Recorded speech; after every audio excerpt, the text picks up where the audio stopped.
Happy souls, today we are going to replace the rear shock absorbers in a Royal Enfield Classic.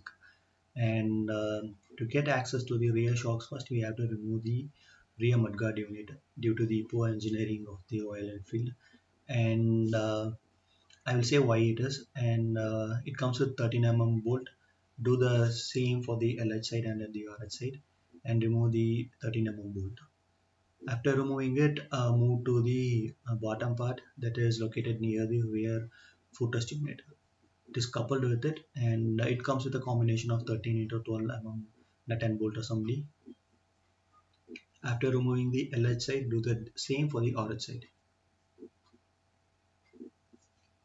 After that, we can grab the entire rear mudguard assembly and keep aside, and we can move to the rear shock assemblies.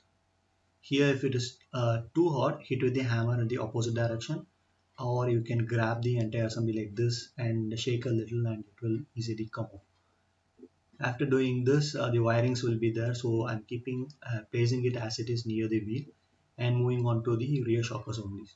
Here it comes with 17 into 15 that is 17 is the nut and 15 is the bolt inside it. If it is too hot to take, put back the nut and hit the corner, because if you directly hit it could damage the thread in the bolt. And after removing this, loosen the bottom part, that is the 17 nut assembly at the bottom. We are not going to take the entire shock assembly because one will hold the bike when we replace a new one, and if you take the entire shocks from the bike, it could fall easily due to the weight of the bike. And this is a new one, and it costs around 3000 a pair. And orient the bottom part first, and then come to the top one. Here put back the bolt assembly first, that is 15 and put the plain washer, then the spring washer, then the 17 nut. This is what I said. If the engineers have reversed it, that is the nut has to go at the rear and the bolt has to come at the front, we can easily remove and take off the replace the shock absorbers. Here, if we do so, it will directly hit the mudguard assembly. So we are taking the mudguard assembly now, and then we are installing the rear shock absorbers.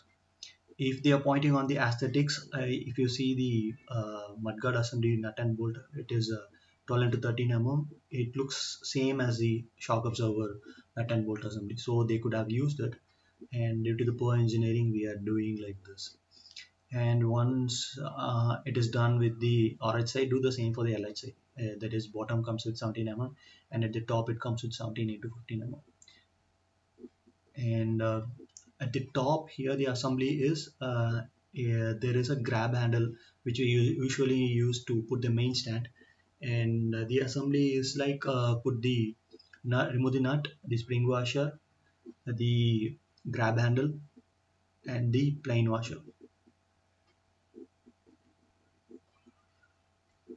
and then the bolt. Do the same. If it is too tight, put the nut back and hit on the corners and it will easily pop out.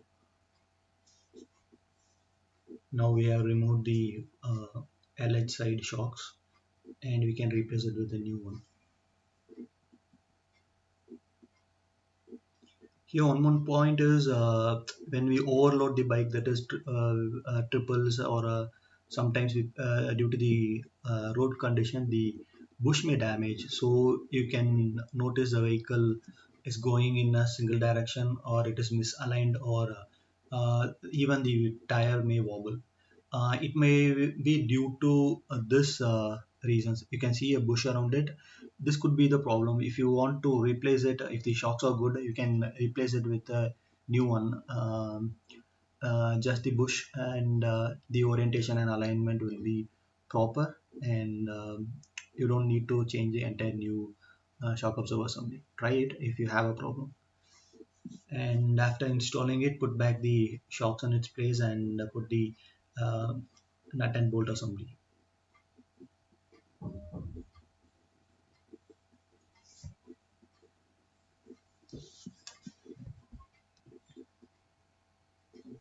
Put the washer, that is the bolt assembly, the washer, the grab handle and the spring washer and the nut. Tighten it like this,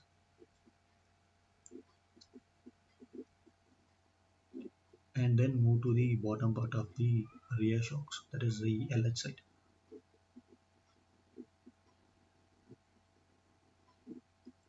Put the washer, spring washer and the nut.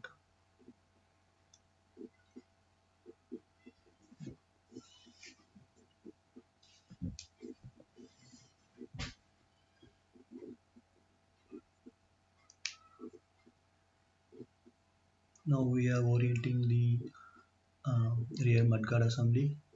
You can see the nut and bolt assembly. This is of 13 into 12. If they have used the same type, that is 17 into 15 for the rear shocks, we can easily replace it in a minute. And first put the bottom part so that it will hold, and don't tighten it fully. After aligning the bottom one, align the top one, that is LH and RH, then start tightening it, because if you tighten it, the angle may differ. So put all the nut and bolt in its place, and then give a normal hand tight, and then tighten it with the spanner.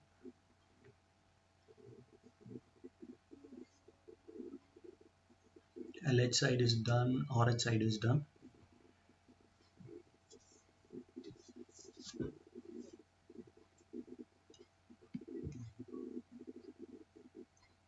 Now coming to the bottom of the Maria Mudguard assembly.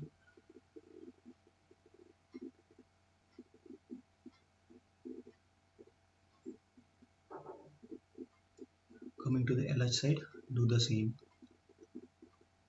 Tighten it fully with the spanner. That's all for this video. See you in next video. Until then, it's bye.